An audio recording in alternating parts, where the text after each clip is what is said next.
you can message Michael B. Jordan right now. I could. I've interviewed Michael B. Jordan. They even better. But only on the phone. Why can't women step into that role for a man? I think there's like a creative energy that women have that we can only really truly be free to do that when we have like somewhere safe to be able to do it, and that space needs to be provided by a man. Before you can choose him to be a husband, you're looking for those husband qualities. You're like, does he make me feel safe? A lot of people are like living out these fake marriages. Yeah. And it is confusing because the woman thinks that the man's completely in and then gets completely blindsided when 7 years down the line he breaks up with her. Yo guys, welcome back to another episode on my channel. I'm sitting in this spot, which means I've got a great conversation lined up for you today. You know, on this channel, we like to talk about all things dating and relationships and seeing what we can do to attract the kind of person we want. So without further ado, please welcome Delphine to the show. Delphine, welcome. Thank you so much for having me, Kit. Thank you for coming. How are you doing today? Very well, although it's very cold and you're in shorts. I just want to tell the audience that you're wearing shorts and it's like 2 degrees. It's very true. However, I have the benefit of being inside my own home, so I can control the temperature, and that's just one of the perks of modern technology. We love it. So I want to jump in. So first, tell us your age or your age range, asking a lady her age, and one thing a guy should know about you if he wants to take you on a date.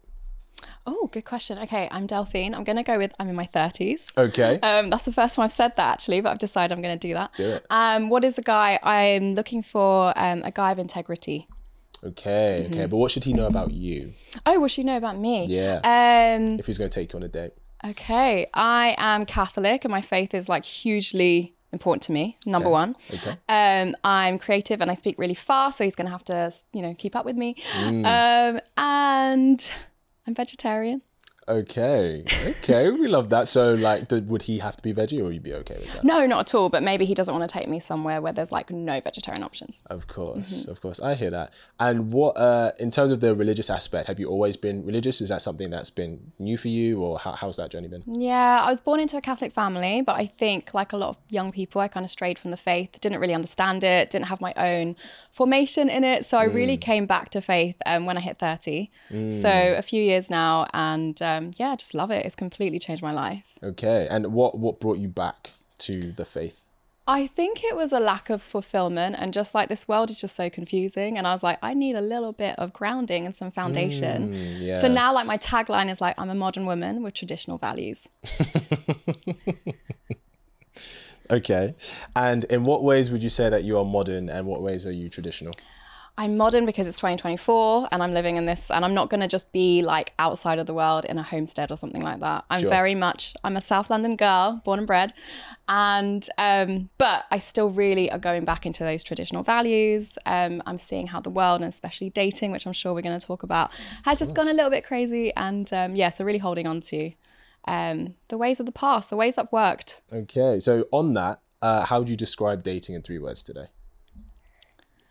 Messy, confusing, non-committal. I hear that. What's the confusing part? I think people don't know what they want. And I think there's so much choice out there that everyone's getting very overwhelmed, and it's like indecision fatigue, and people kind of like, oh, I want commitment, but then it's like, no, I'm scared of commitment. So I think there's just a lot of confusion. Do you feel overwhelmed with like the level of abundance there is in terms of options and who you could choose and stuff like that? Yeah, it's interesting because I've actually had to move away from this scarcity mindset of like, there's no good men, to an abundant mindset of no, there's actually a lot of people out there and you don't need to settle. You can have your kind of fundamental non-negotiables and also your fun non-negotiables, which I think at some points I thought maybe the fun ones could go, but now I'm like, no, absolutely not. So how many non-negotiables would you say you have? A few. Yeah, like more than 1 hand, 2 hands, more than 2 hands, if you're going to count them. Including the fun ones as well, or fundamental ones? The fun ones as well. No, 1 hand. Okay, I think that's pretty reasonable. Yeah. The reason I ask, because sometimes when I talk to women, especially if my clients, they have a whole list. No, I'm not going to like get a scroll out. I'm like, okay, interesting. You're looking for Superman. Nice.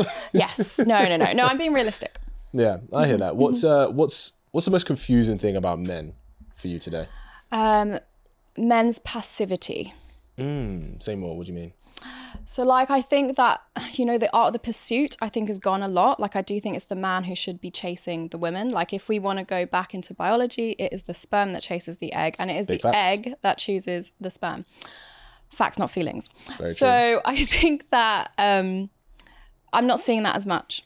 And also like this kind of ghosting culture as well. I'm just not seeing men necessarily being this kind of leader, masculine kind of provider, protector role. And I'm seeing a lot of women having to step up and do that in the absence of men doing that. Why do you think this dynamic is happening right now?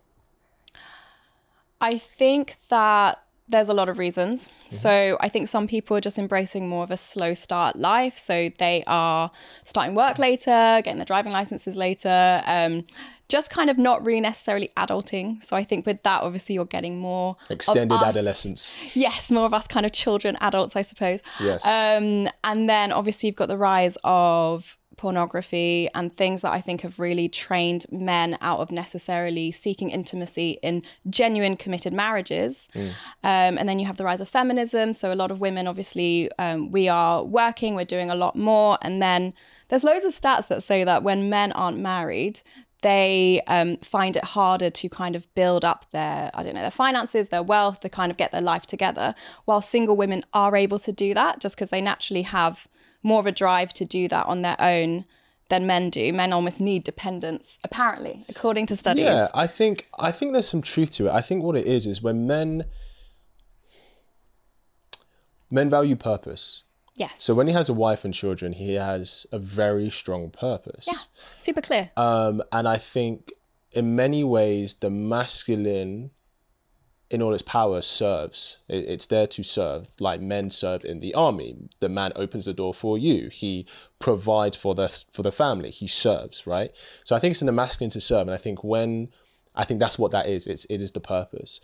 I think a big reason why, and you can tell me, I think a big reason why maybe women, it seems they have that drive, because it is true. Women under the age of 30, they actually out-earn their male counterparts now. They're doing better than the men, which is the first time it's ever happened. It's just like, well, you know, fair play. Like, you know. But I think a big reason is because, and I'm just going this from women I've talked to, and you can tell me what you think.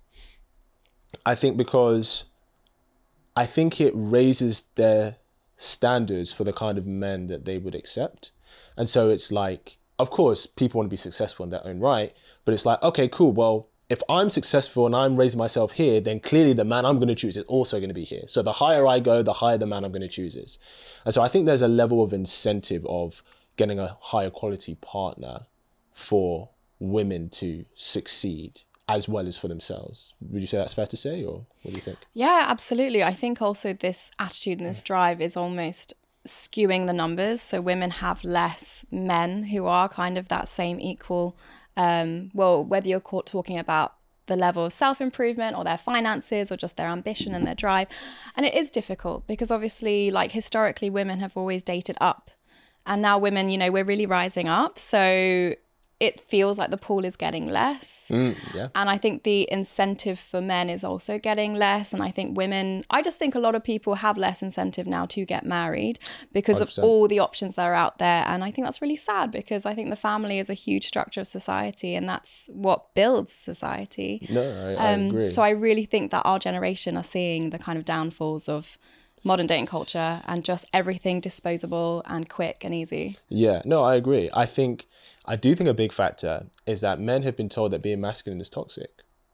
Hugely. So, and yeah. So because, and the thing is, I think there is a very small minority of men, very small pool of men who are toxic, and it doesn't matter whether society tells them it's good or not, they're going to do what they're going to do, right? You, like, telling a criminal not to commit a crime isn't going to do anything.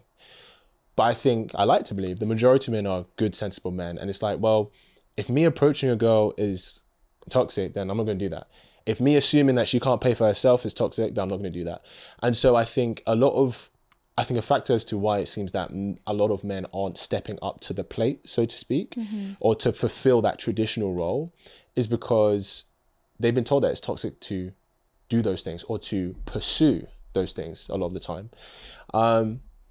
And I guess there's a lot of rhetoric of, you know, women saying that, you know, I don't need no man, she could do it herself. So then guys are like, okay, cool, well then do it yourself. Do you know what I mean? No, totally. But then the irony is, I think when it comes to the kind of men that women would like to choose. They do want that masculine man, etc. But I want to ask you, I think it's great. Everyone should have freedom of opportunity. And so if a woman wants to rise, I think it's great that she does do that. But then should she not be able to accept a guy who maybe isn't on her level? Because you can't have it both ways. You can't be like, I only want to choose a guy who's above me, but at the same time, I want the freedom to go as high as I can, and you choose to do so. Do you know what I mean? Mm-hmm. And that's not saying that if you go really high, you can't choose another guy on your level or above. Yeah. But I guess I'm asking, don't you think... Are you just talking about financial though? Or you're just talking about that kind of from a career aspect? Well, when you say that women find that they have to date down, what are you referring to? Not necessarily financial. Like, I'm not talking in the sense of, you know, he's earning 50 and she's earning 60. What I more mean is like the essence of that kind of spirit of drive and that ambition, because I personally, what I find really attractive is a man who I can see can provide and protect. And that is two things, which is like, has he got his kind of finances in order? It might be that he has less than me, but does he have that kind of, you know, mindset? And also protect, it's like from a health perspective. So for me, it's not necessarily about the money, it's about the attitude. And it's about like, can this man lead? Like, could he lead the family? Can he be the head of the household? Can a woman submit to a man's leadership who she feels she's doing better than? I think that's very difficult. I think in order for a woman to love a man, she has to respect him. And I think it's hard if you feel, and also women, we are so like tempted to mother a man. So if it's a man that doesn't seem to have all his stuff together, we'll go into mother mode and that nurture mode. And then that, I think, just completely distorts the dynamic. It's interesting about this. See, I don't think it's a bad thing to be nurturing in that sense, because, you know, if you say you want a man who provides and protects you, like who was the person that did that for you growing up? My parents. Right, probably your father. Yeah. Okay. And that's what you look for in a husband. Does that mean he's fathering you? No, but I think there's a difference between nurturing and encouraging. Like, I could take a man and like mother him, so I'm kind of like, and then that becomes like I'm maybe telling him what to do, I'm suggesting all these things, or I could encourage him and lift him up, and like that helps him to get his purpose and that helps him to get himself together. So it is a bit of chicken and egg. I do see that. Yeah, no, I agree. I think telling him what to do, I think, because when you tell someone what to do, you come from a place of authority. Yeah. And so it's hard to respect someone who you feel you have it's hard to respect them as a leader, authority figure, if you feel you have authority over them. Yeah. But I think encouragement, I think that's a beautiful quality to have. Oh, 100%. Yeah. And I think you can tell sometimes when there's a really successful man, I'm like, who's the woman behind that? Because I think there is like a lot of just cheerleading and stuff in the background. I hear that. I don't think there isn't, but I would make the argument, if a man can't be successful without a woman, then like if a quote unquote high value man can't be high value without a woman, then he's not really a high value man. So I want to ask you what a high value man is. Okay. Like, how would you define that? I would say it is a man, I think I'd see it in two folds. There's the caliber and the quality, right? So there's the caliber of a man, and then there's the quality of a man.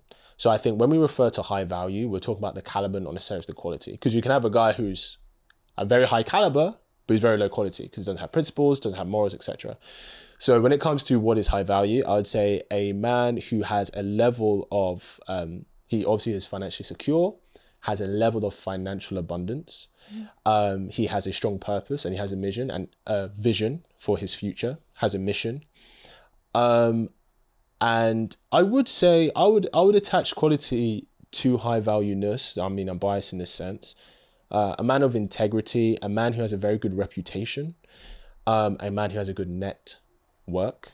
You know, they say your net worth is your network. And ultimately, he's a man that other men want to be and a man that other women want to be with. And what is the incentive of that man? Like, what has driven him to get to that point, that level? Well, respect is very big for men. And a lot of small handful of men who have become very powerful in history is because they wanted respect by everyone. And a lot of the time, gaining respect is gaining power and influence. So I think part of it is to be respected by other men. But But also a big part is to be in a position where he has a level of sexual abundance that he can choose the woman or women that he wants. What do you mean by sexual abundance? As in, he has women who are sexually available to him. Okay. Because most men don't have that, is the truth. Interesting. Yeah, most men struggle. In fact, majority of men do struggle. Especially nowadays, because we have access to everyone. Like you can message Michael B. Jordan right now. I could. I've interviewed Michael B. Jordan. They even better. But only on the phone. Only on the phone. Still though. Not in person, so you know. Next time. But there's so much access, Yeah. the competition for men, as in to get women, it's not on a local level, it's on a global level now. Before he would only be competing with the men in his village. Your locals, yeah. Right? But now the girl from Norfolk can match and talk with the hotshot lawyer from London, the producer from Paris, the actor from LA. And so the guy in her class who's doing his humble engineer degree, which is a great degree, by the way. We need engineers. Right? But he's not further ahead yet.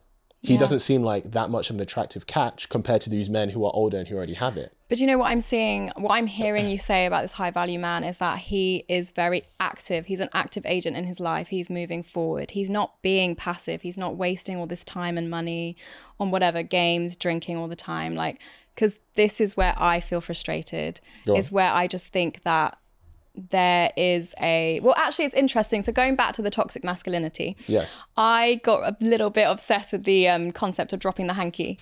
I was like, how can a woman drop the hanky in modern day? Because like, it just doesn't make sense to me how women are not being asked out on dates. Like there are so many beautiful women, like, come on, like just shoot your shot. But a lot of the things that the guys were telling me, and these were guys from the ages of like 19 to 40. Yes. Was like, no, we don't want to intimidate a woman. If we see them on the street, like we'll cross the road so that they feel safe. I do that. And I was like, what? And we don't want to come across creepy. So I do see that obviously culture has really like removed this from the man, this kind of like the art of the chase. But yeah, and then that I think in effect is making like more men passive. I think, what it is, a lot of this has to do with, of course, feminism, but the hashtag Me Too movement. Yes. The level of awareness on sexual harassment, which is a good thing. The awareness needed to be there. Yeah. But there has been, what I think many men would say, there's been such a level of overcorrection, so much to the point that even a man just approaching you on the street is harassment. And the issue what a lot of men see or have seen is you can have two guys do the exact same approach. One's harassing her and one is received well. And the only difference is that she sees one as being attractive. Yeah, no, I understand that, but that's not really fair. It's not fair. But for a lot of good men, they're like, okay, well, the only way I'm going to know if you find me attractive is if I approach you. But if I get it wrong and you don't, that's a harassment case. So for a lot of men, it's like, it's not worth complex. It's not worth the risk. And this is why, and this is part of the work I do with women, there are ways to drop the handkerchief. Essentially, it's about sending choosing signals. So you give him the permission to approach you. I just don't want to wave at a stranger. I'm sorry, Kit. I saw that. Well, if you, like, here's 3-second eye contact I can do, but like waving is. Imagine if you don't wave back. Well, here's it. Well, does it? But here's the thing, right? Like, it's funny because you say about dropping the handkerchief, you're acting like it's the man choosing you, but it's you choosing him. You drop the handkerchief for the man that you want. It's me to show that I'm receptive and open to being approached. But only to the one that you choose, though, because you're not dropping the handkerchief for every guy, are you? No. Right. So you're actually choosing him, but what you're doing, and this is about the feminine, you're inviting him to pursue you. Yes, 100%. Okay. So I know you say like smiling, eye contact, waving, whatever, but you're asking me why women aren't getting approached, and I'm telling you why. And I'm saying this is how you can get approached still as a woman in your feminine, because a good masculine man who sees those signals, he'll come approach you. But if you don't send those signals, the risk isn't worth it for him. I think really leaning into like my feminine is something that I'm trying to do a lot. And I guess a question for you is like, what can I do as a woman in my feminine energy to really help get masculine energy out of men? I think just being on your feminine will invite that side out of him. So for example, giving him the space, if you want this kind of man, if you're on a date, giving him the space to lead and make the decision, or, allowing him to make the plan and giving him the space to do so instead of trying to make the plan for him. Even if your plan is better, even if your way is more efficient, yeah, you allowing the space for him to lead is part of your vetting process. Is this the kind of man that I want to lead in my life? Does that make sense? 100%. And it's something I struggle with because I think I'm naturally quite extroverted maybe, or just like I take initiative. So if I go to a restaurant and you know, nothing's really happening, like I really want to be like, can we get a table, or can we get the bill or something? And it takes me physically like holding my hands together to be like, I'm just going to sit and let this man lead. Yeah. Or there's another way, encouragement.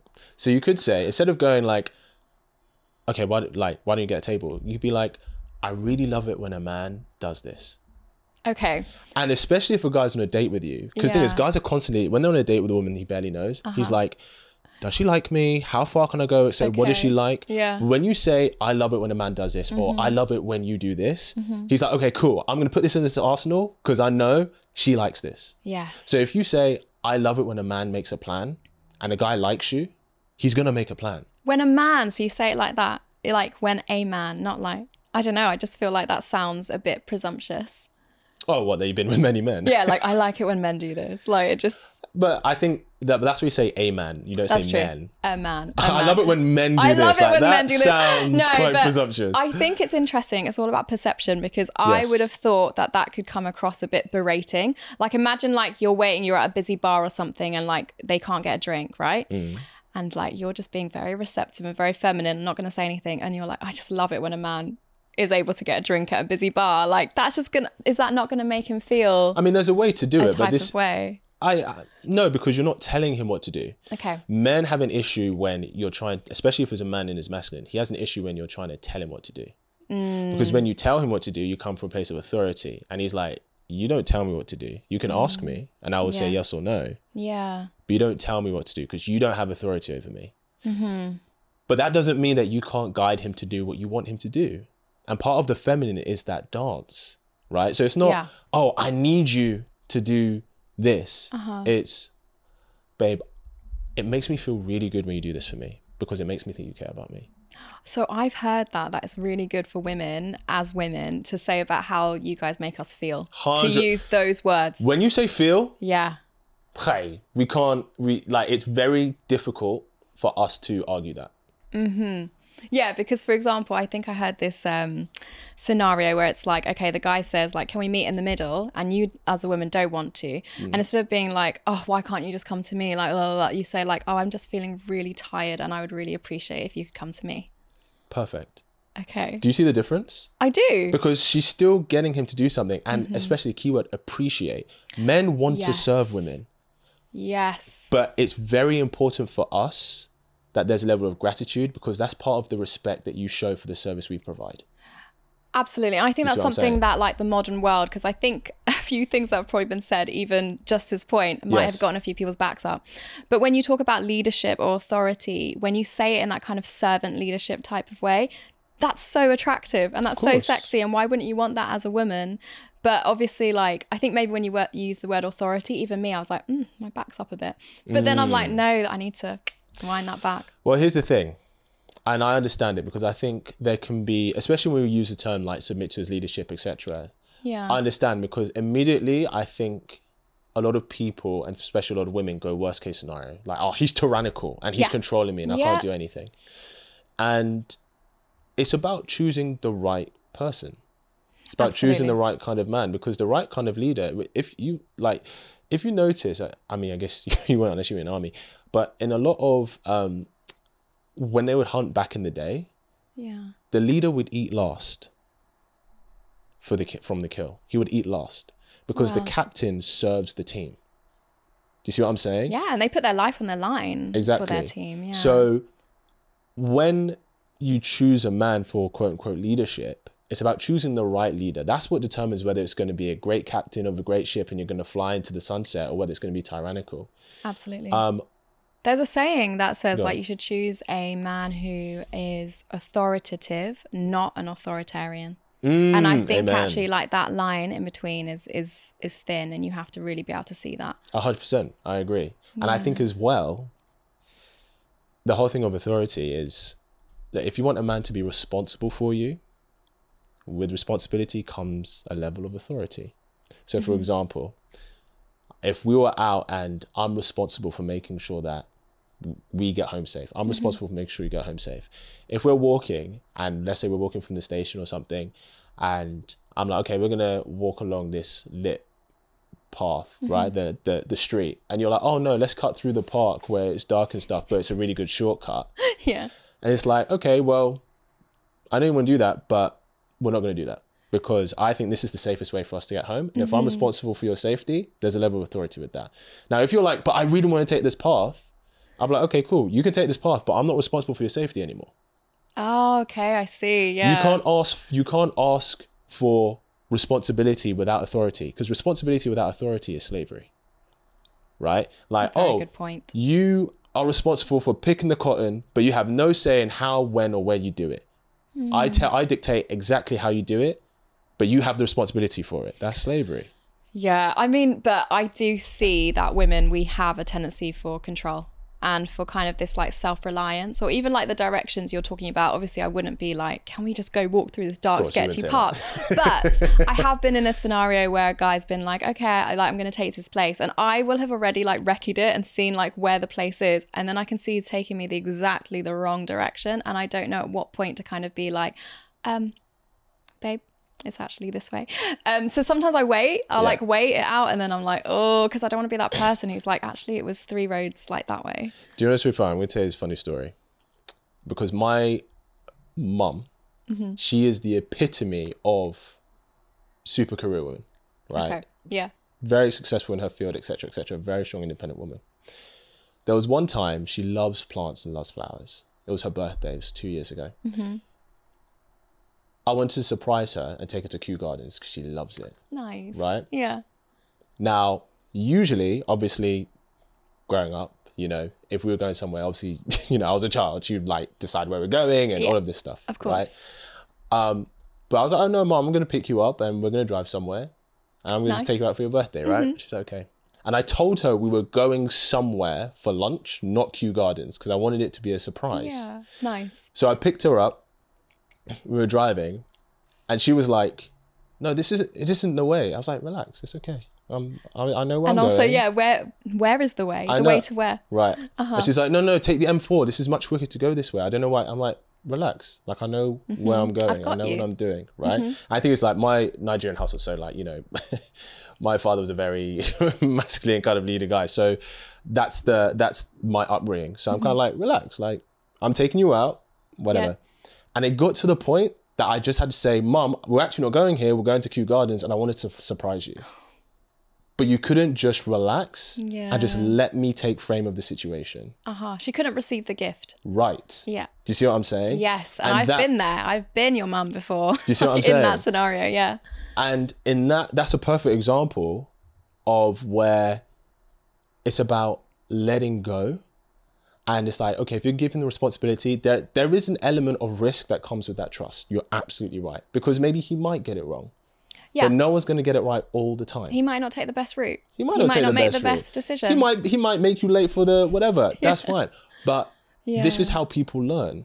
Do you know what I mean? And people, I think people become leaders, or they become good leaders through experience, through learning, etc. So maybe he didn't get it perfectly right this time. But if he's the good kind of man that you want, he'll learn from that and be like, okay, next time we're going to do this. I like this concept of learning. So I was just listening to a podcast on the drive here actually about how if you try and play games in dating and being all like, cool, like I'm not going to text him every day, or like I'm not going to tell him I miss him. Yes. What you're doing is you're training him to think that you're that kind of cool person and that you don't need that kind of communication. So then when you actually do enter a relationship, you've basically sold a lie. Because if you're needy and you're like, actually, I need constant communication, I need daily text, I need to be able to see you a lot. That's not the girl that he like was courting. So that's really very confusing. True. And that I find really empowering, because actually like we do need to learn each other and we do need to learn the real us. Yes. And that's why I'm very against games. But what do you think about games and that kind of like courtship kind of phase? Or maybe not, maybe pre-courtship. Do you use that word courtship? Courtship. Sounds Victorian, doesn't it? Yeah, it does sound Victorian, very Elizabethan. More, I mean by it is like an intentional, because I think now we're in the age of situationships. Sure. Courtship is very much like I am intentionally cutting off like other options to see this through with you, to see if this could like last for marriage. I don't know if that's a thing as much as it used to be. I think that's sad. I think maybe I think for the kind of man who has a lot of options. Actually, I think that's anyone. I don't think women go on one date with a guy and then just swear off all other guys. No, which is why courtship is obviously like further down the line. Okay. So like, I guess my question to you about the games would be before that, because the courtship is very intentional. That's like the exclusive relationship. Okay, sure. Okay, yeah, that makes sense actually. When you become exclusive. Exactly. Yeah, I get that. I don't believe in games. I do think there is a dance. Okay, I like that. I think Elaborate. that's very different. So game is like, I'm not going to text her for an hour because she didn't text me. Or, wow, she didn't respond to my message yesterday, so I'm not going to respond to her today. I don't agree with that. Because you can create a false perception of yourself. The other person can think that you're not interested in them, or they can think that you're just messing around with them. Yeah. And 9 times out of 10, if somebody's very emotionally intelligent, they will pick up on that very quickly. Oops. Do you know what I mean? Yeah, right. Sorry. You're good. But the dance is more, I guess the dance is more in the date as opposed to like outside of the date. So the dance is, maybe you've been on a few dates and, you know, you've started making contact, or maybe you've had shared a kiss, or it's like maybe you go to his for the first time, you're sitting on the sofa, you're having a drink, you're talking, looking to each other's eyes, and he's thinking, should I go and kiss her or shouldn't I? Should I? Okay, if I'm moving a bit closer into her proximity, how's she going to respond to that? And then you might be like, okay, he's moving in closer. Am I okay with this? Yeah, I'm okay with this. That's the dance. The dance is almost the communication outside of the verbal. The body language and the kind of just dynamic. Exactly. Yeah, okay. So I believe in that being a dance as opposed to like, hi, I'm going to kiss you now. Is that okay? Do you know what I mean? Yes. But game playing, no. Which some people do, by the way. That is some people's... I know, because they want consent straight away. They're like, see, Google, she gave me consent. Okay, there we go. I have recorded this. I've recorded. Yeah. Every interaction is recorded. That's worthy of OnlyFans. There you go. It's so terrible. But yeah, what do you think about that? Yes, I think that is a good way to think about it, because I think you just need to be honest, but I do think there needs to be this little push and pull as well, and I think that's really where the masculine and the feminine meet. So I like that. I agree. It's kind of just like the body language, the consent with body language. 100%. Let me ask you something. What are you the most picky about now in regards to choosing a man? I think seeing a man who's really like mission driven. Because I think there's a lot of people who are just floating through life, and the fact is like my goals are obviously to have a family and to really like build something with that. Like I really see like the family as almost like a business. Like it's very much like you are generating something beautiful and you need to be in the same line, and your husband, your wife needs to be like your CEO, your COO. Yes. So for me, if I see someone who's aimless or a little bit like phlegmatic, if you know what that means, kind of just like go with the flow of everything. I need someone with conviction and strength. So I personally don't trust people pleasers. Oh, I agree so much. It's also such a womanly thing to be a people pleaser. So I think men tend to be more disagreeable and tend to be more kind of like, that's okay. That's socially okay for a man to be more disagreeable. So if I see a man who's like, everything's fine, I like that, like people being mean to him, but he's not responding, I'm a bit like, Yeah, because you're like, well, if you can't stand up for yourself, how are you going to stand up for me? Exactly. Yeah. And I have some very strong opinions, and I think that I definitely need someone who's like can handle them and can also handle the critique that will come for that. A critique of you to him? A critique of my opinions, or like because I have very strong ideas about things. So like, and they're not always with the status quo. So I think that it is going to invite criticism, maybe from like external family or from friends and things. So I need someone who's going to be able to stand with me there. Yeah, I get that 100%. About the kind of coasting through life, I completely get you. You want a man with conviction and mission. Yes. What is the difference for you in a man who is just kind of coasting, right? And he's in an okay place, but he's just coasting. And a man who's just very settled within what he has and what he's got. What's the difference for you? Or does he always have to be driving for more? I think one is comfortable and one is just kind of in that... complacency. And I think that's very unattractive. And I think the other one is maybe hasn't had the opportunity to do more. And there's potential in that one. Okay. Would you choose a man based on potential? My sister always says don't. She always says, don't go for a man because of his potential. You should choose a man with the thoughts that maybe he is going to grow, rise. But if he doesn't, could you cope with that? I completely agree with that. Yeah. I think there's a risk to both. I think the risk of choosing a man based on potential is he may not become the man you think he's going to become. And he may not go where you think he's going to go. Yeah, and it's also quite a controlling way of thinking. Like, I'm going to get with this guy because, I don't know, for example, he's in law school, so he's going to become a lawyer in like 5 years, and then maybe he decides to drop out. That's not actually in your control. So, yes, exactly. Yeah. But the benefit of that is if you choose a man based on his potential, because you've been with him, right, there's an essence of ride or die loyalty that he has with you. So he will want to give you the benefits of his labor down the line because you've been there from day one and you've stuck through it with him. Yeah. And also you shape it a little bit. You shape each other as well. So, yeah, you'll be able to have a level of influence with that as well. The other way, in terms of choosing a man who's already there, the benefit is he is already there. And that's great. Yes.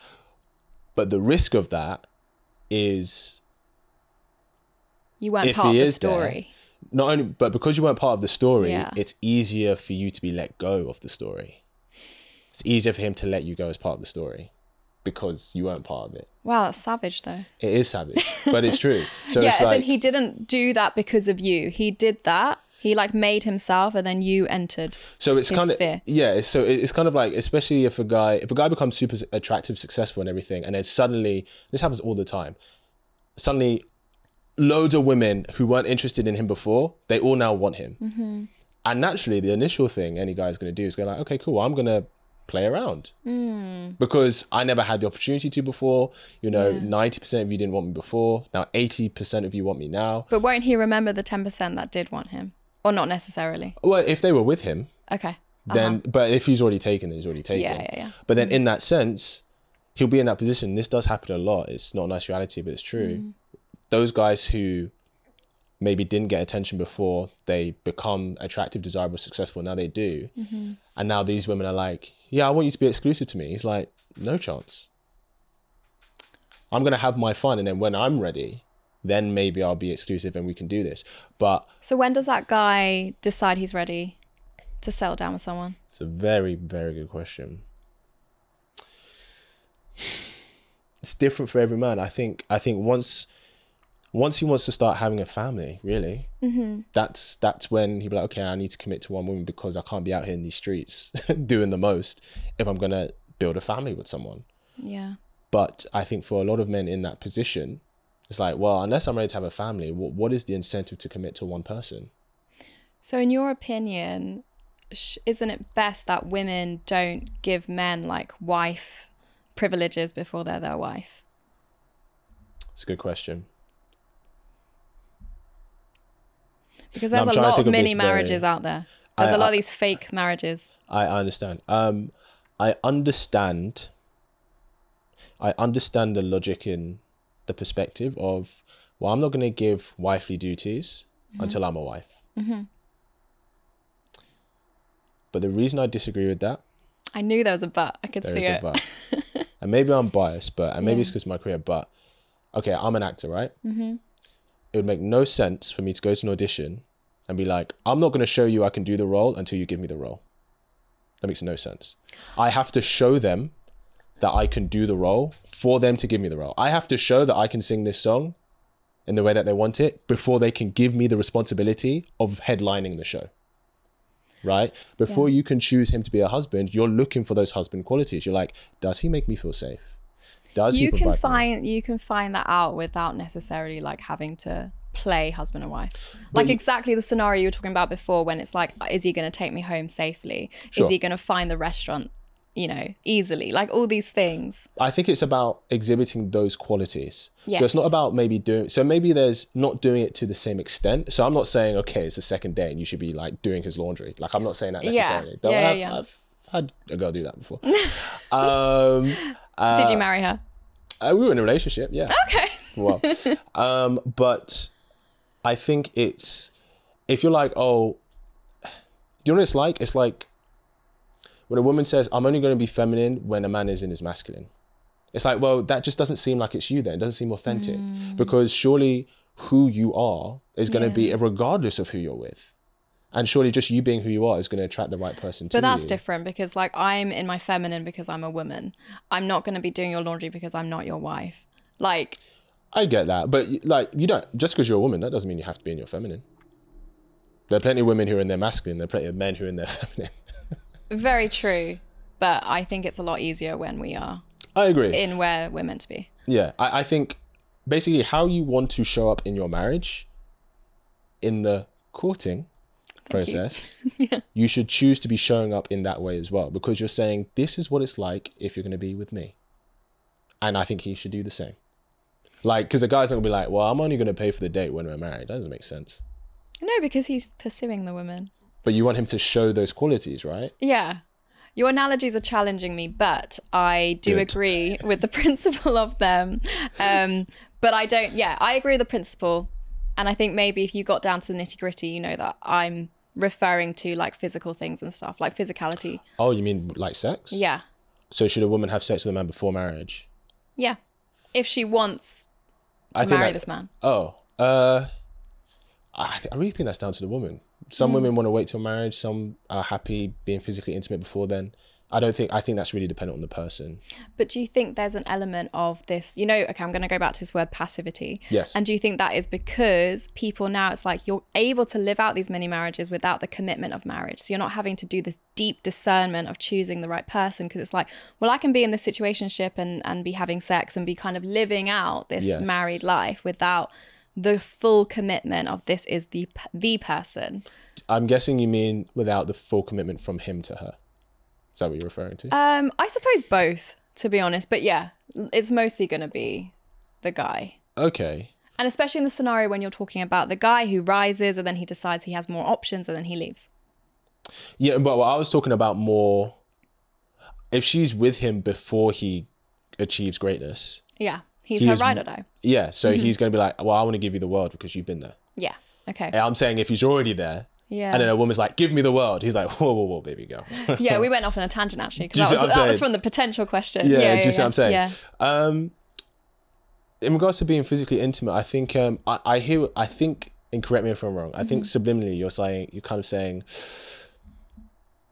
if a woman just gives a man all the sexual intimacy that he wants, before he's made any level of intentional commitment, like, should she do that? Does it help her? And I agree, it doesn't help her.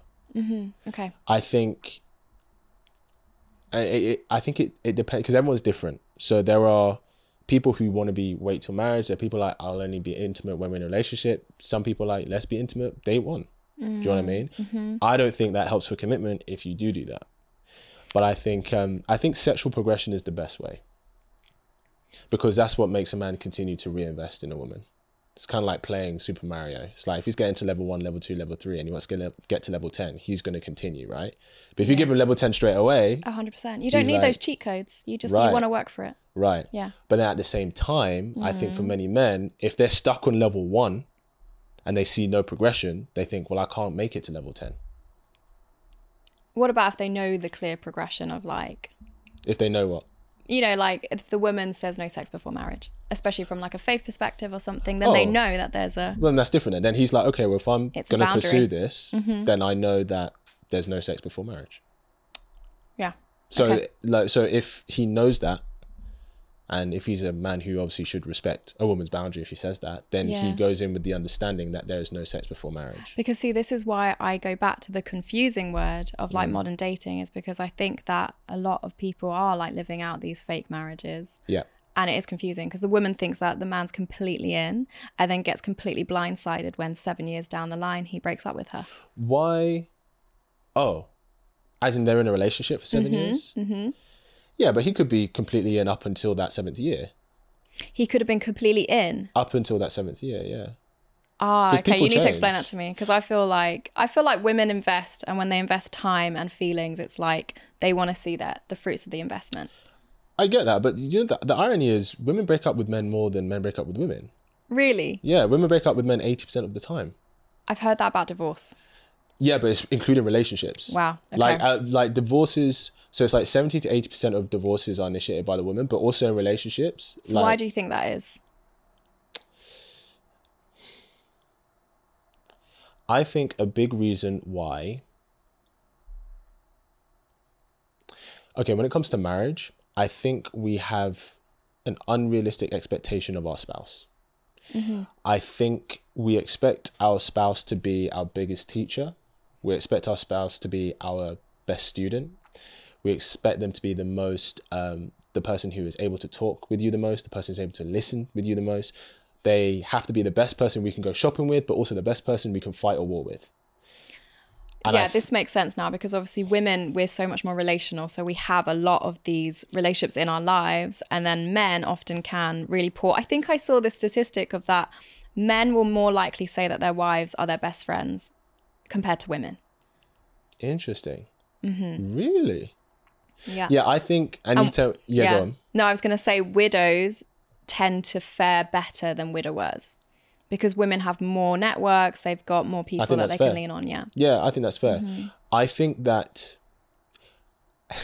like I said, maybe it's because I have the male perspective, I think women have more requirements from a relationship than men do. I think a woman sometimes wants her clone rather than like someone who's going to complement her. Maybe that's fair too. And I think that I do think that there's expectations of like, he's going to be my husband and my best friend, but also like my brother and like my sister and like my best girlfriend and best boyfriend all in one. Yeah. And that is definitely something that I've learned, is that like there are just some conversations that I just don't need to share with my partner. Like it's just 100%. Yeah. I think another reason is back to what we said about how well women are doing. The higher, and this is actually statistically, if the higher she progresses in her career and if he doesn't progress as much, then she's more likely to break up with him, because that, do you know what I mean when I say hypergamy? No. Hypergamy. So it's essentially wanting to choose someone the same level or above you. Okay, yeah. Right. Yeah. Mm-hmm. So she can't fulfill that hypergamous need or drive or desire if she's with a guy who she feels ultimately she's higher than. And so because women are doing better, right? We're earning more, aren't we? Right. I think, yeah. I think that contributes to why they'll end it, because it's like, okay, well, you're not on my level and maybe I can get a man who is on my level or above. So I think that's part of the reason why they're ending it as well. I think as well, though, that women need to be able to see if like, but could he get to that level?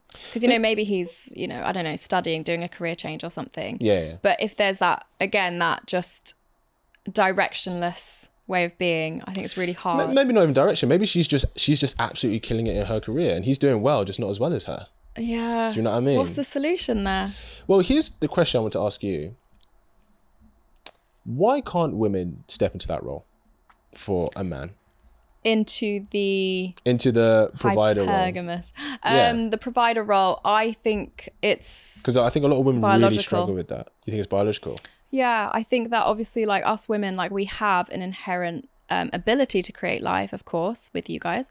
And this kind of nurturing and this need to create, I think there's like a creative energy that women have that we can only really truly be free to do that when we have like somewhere safe to be able to do it, and that space needs to be provided by a man.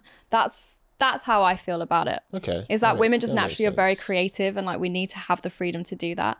And if you don't have those kind of like, I don't know, Jordan Peterson talks about this in terms of parenting, right? So he says like to have a child just roaming in the desert, that child's not going to be able to, really flourish. You need to have them in a playground that's got the boundaries so that the child knows like where they can really play and create. And I do feel like in a family structure or like a marriage structure, if the wife has that, it's the saying of like the man provides the house and the woman makes the home. Yeah.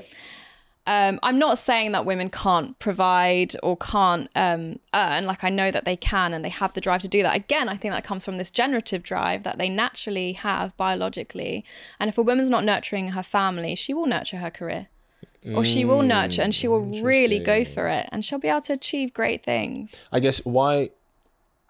Because if you have... So for example, if you have a woman who does sit more in her masculine, especially for her career... Because I think for a lot of industries, in order to be successful, you do have to be quite dominant, quite alpha, quite aggressive, you know, and we all have masculine. You need to channel that kind of masculine part of your brain. Right, yeah. exactly. So if she comfortably sits in it, if she does comfortably sit on it because she's used to doing that for a career, yeah, I guess, why is it a struggle for her to sit in that with her relationship, like where she's the provides the house and the man makes the home? Do you know what I mean? Maybe a man who is more in his feminine, and that's what he brings. Do you know Does that work? It can work. I think it's an exception though. I do, yeah. I mean, it's hard for me because obviously that's not what I would desire. I wouldn't desire like a house husband, but you know, there are exceptions. But I think ultimately a woman really needs to admire and respect her man to love him. And I have found that sometimes when men are saying to me like, oh my gosh, everything you're doing, it's just so great, I admire it so much, I could never do it, and it's like an ick. Yeah, I can imagine. Yeah. Do men get the ick? Yeah.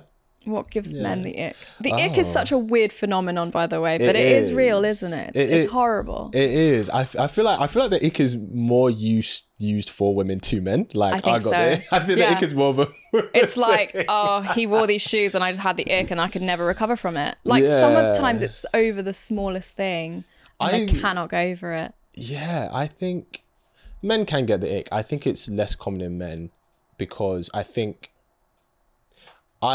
tell me what you think. I think men are looking, when a guy starts dating a girl, he is looking for reasons to qualify her, but women are looking for reasons to disqualify him. That's so interesting. So like, for example, this sounds very arbitrary, but for example, he might be like, oh, okay, like, I don't know, let's say, I'm trying to think of something that's not harsh to say. Let's say for example, it's like, oh, okay, like, she's short, but actually she has a lovely smile. Do you know what I mean? Whereas I think women would be like, he's short, I'm out. Do you know what I mean? Yeah. Like a guy might be like, okay, like, you know, she chews with her mouth open, but actually, like, you know, we actually have a lot of fun together. Or like maybe she's wearing something really nice. Men are doing that. We're looking for reasons to qualify her. But I feel that women are looking for reasons to So a guy can have all these things, but he's wearing those whack pair of shoes and I'm gone. Do you know what though? Is like the biggest thing I think a woman gets advised about is like always assume positive intent with the man. So, you know, like if he's done something, it's like always assume like, so I don't know, maybe you're late, but on the flip side, you were actually going to the shop to buy me flowers or something like sweet you were trying, or you were actually like getting ready and that took you longer because you wanted to look nice for me, whatever it is. And it's interesting because I've been looking at the attachment styles. Oh, yes. You know, like anxious, avoidant. And there's this little chapter that says like women naturally have a secure attachment with their dogs. Okay, so wait for it, right? So like your dog can just be like a little terror, can do something crazy, like, you know, rip up the sofa, eat your pair of shoes that you love, and you still love that dog. You don't look at that dog and you're like, you did that to, you know, like whatever, to make me suffer. You did that. You know, you're just saying like, that was a bad thing that you did, but I know you still love me. I know you're my dog, whatever. I know it's a dumb example, but like if you can play that with your man, it's like assuming positive intent. But with the man, like if the man, I don't know, for some reason ruins the sofa, spills something on it, you're just pissed off. Yeah. And there's like no love. There was like no original love. While with the dog, it's like, oh, bless you. Like that's really annoying. I'm annoyed you did that, but I still love you. Very true. I think she obviously has very different expectations of the man and the dog. Of course. But there's like a kind of like an inherent love, I suppose. And like, I don't know if it's unconditional or what, but it's just like assuming that positive. Well, exactly what you're saying, that the woman's more likely to say, oh, this is bad, full stop. Yeah. Rather than this is bad, but he was amazing to me yesterday. Yeah. I think part of that is because women generally have a much higher level of abundance than men. So it feels like you can afford to be picky, because if you go on a dating app, you know, like, you know, you're an attractive woman, you probably match with 50 guys by tomorrow. Most guys don't have that experience. Can I ask you advice on that? Because like I will get some really lovely, thought out, very long messages. Yes. And I want to respond by being like, thank you so much for obviously having really read my profile like carefully and having obviously thought up this answer. Yeah. But if I'm not interested at all, is it actually crueler to reply than to not reply? Because I like manners and politeness, and if someone has really like obviously, you know, come up with an answer that's very bespoke to me, I find it kind of like rude to not reply, but I also don't want to give false hope and I don't want to waste time. I think it's I think it's nice to reply. Be like, thank you so much for the thoughtful message. But I just don't think we're a good match. And I think women struggle with that because it's like in the sense of, oh, but shouldn't I give him a try? Like, so. Do you think women will give guys a try they're not sure about? So often women go against their gut because they think it could be a slow burn. Because so many people say like, oh, sometimes, you know, you're not attracted to them on the first date. And then I think that only happens if they have met the guy in real life. I don't think that happens on dating apps. On dating apps, I don't think that happens. I think on dating apps, especially with an abundance of matches, you're choosing the most attractive, desirable guys that you matched with. I don't think you're giving a guy for a potential slow burn. I think if you met a guy in real life and you're in an environment where you got to know him, right? And you can smell him because you know that's like you can be a genetic match with someone. Like I have heard that. Yeah, because I remember I was talking to a guy once on an app and I was like, oh, he seems really great. And we were like voice noting and stuff. And then when we met, I actually was repulsed by the way he smelled. And he didn't smell bad. It's not like he was stinky. It's just that I was like, oh no, this odor is it's not a genetic match. And now I know it's because you're not a genetic match. So it's like, so that's quite, I think the onlineness has really taken that out. Because there could be some people that you wouldn't like their picture, but if you saw them and you saw their demeanor and the way that they were, you'd be like, that guy's hot. So how do you navigate that? How do you navigate choosing a guy to give an opportunity to that you match with online when you're only going from the profile? Like, how do you know the good integral guys from the guys who, you know, want something else? I try to make my profile as like ridiculously honest as possible. Like I will literally put like my very specific requirements because I want to filter out. No, Delphine. Yes. No. I want to filter like what? out. Tell me. Like what? Okay, so I God don't know if you're going to. I don't know if you're going to have to. No is this going to be? Please don't say that. No what? Do you have like no hookups on your profile? I mean, that's obvious because of who I am. No, I have like that I'm looking for a unjabbed anti-porn man who's able to provide. Okay, that's not a long list. That's fine. I think that's okay. Might be a bit on PC, sorry. No. I thought you were going to say like, has to be this, has to be this, has to be this. No, but they're quite specific things. Like it filters out a lot of guys. I hear that. Like I'm a holistic girl. Yeah, I hear that. Yeah. That makes sense. Is there something else you want to ask or talk about today? Oh yeah, there is actually. Go for it. So I've been in scenarios and I have witnessed scenarios where like there have been like nice dates that have happened in real life, right? Yes. And I guess this is the dance. The girl maybe is a little bit like, I'm not so sure. And the man's not really pursuing and it just fizzles out. They don't ghost they're not like intentionally ghosting each other, but it just fizzles out. I see this happen all the time. Yeah. Why is that? Because they're not each other's first choice. He's just not that into you. And she's not that into him. Okay. That's why. Because I think... but there's not even a politeness of a like, hey, it's been really nice hanging out, but you know, no one closes the door. They leave it a little bit open. Because maybe they don't want to close the door. Oh, that's so dodgy. So like, for example, so it can be, let's say from the girl's perspective, he's a really cool guy, but he's not my first choice because I've just started talking to this other guy, but he's a good option. Do you think multi-dating is okay? Do you think it's like, does it give you enough space to really discern a person? Can it, you know, I don't know. I know what you mean. I think it's okay to get to know more than one person at a time. I don't think it helps to be... I think there's a level of depth that you should only go with one person. Yeah. Kind of like an emotional depth. Yes. Yeah. I'd say for women, a physical one. Yeah. I'd say men emotional, women are physical. Okay. Not that women don't have an emotional one and men don't have a physical one, but I think the way that men and women grow attachments to each other and have that connection to each other, I don't think it's healthy or helpful for women to be sleeping with multiple guys, but I also don't think it's healthy for men to be emotionally confiding in multiple women, because I think ultimately what will happen is he won't have enough for the woman that he actually wants to take seriously, and if there's one that he should be giving her his full emotional investment, I think. I think the thing about emotional capacity, like how much should you That's be it. giving someone that you're not exclusive with? Yeah, very true. Because it's quite stressful. Like when you're really excited about texting someone and like talking to them, it is actually a stressor. It's exciting, but it's like, it takes time, it takes energy. Yeah, 100%. So how much should we be pouring that in early?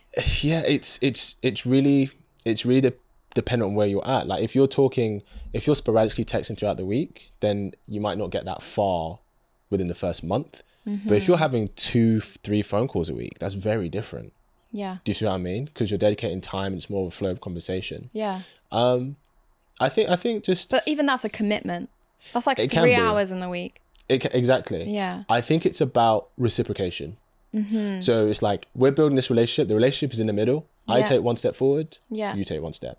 If I take 2 steps, yeah, you take 2 steps. And you think it should be equal? I think the man should initiate the investment and take initiative. I think so. But there should be reciprocation, because if there isn't, he may think that she's not into him because maybe she's not into him. Okay, so if the girl plays too hard to get, then... Because the unflattering reality is some women just want attention. Yeah, like that song. Women and they will take attention from guys that they're not interested in, but they like the investment that he's giving them. I think it's emotionally using other people. Yeah. And like I see this, and sometimes I'm like, okay, what about with male-female friendships where both are single? Because sometimes I can also see an emotional use there. Yeah, very true. I think so.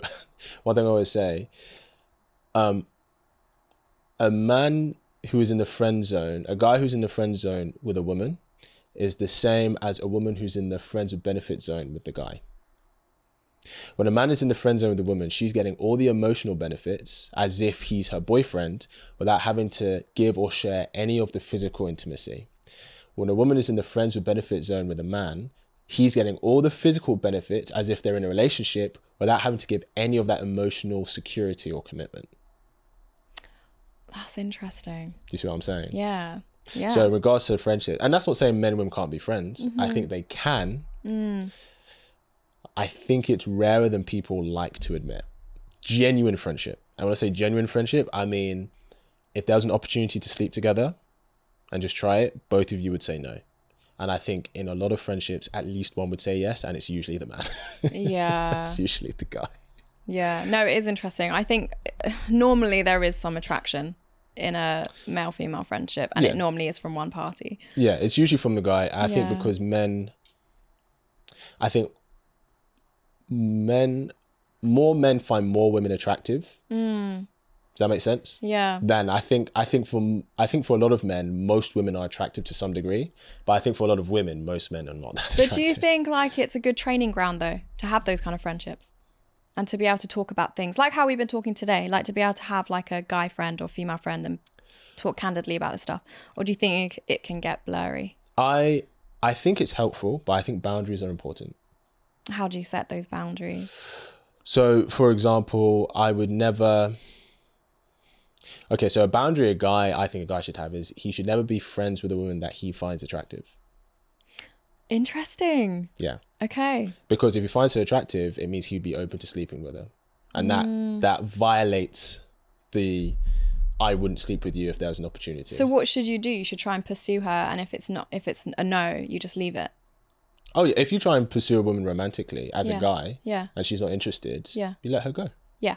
You don't try and be friends. No. And I think it's very easy for women to be friends with guys and not want anything. But for guys, I think it's harder. And because the woman does want something though.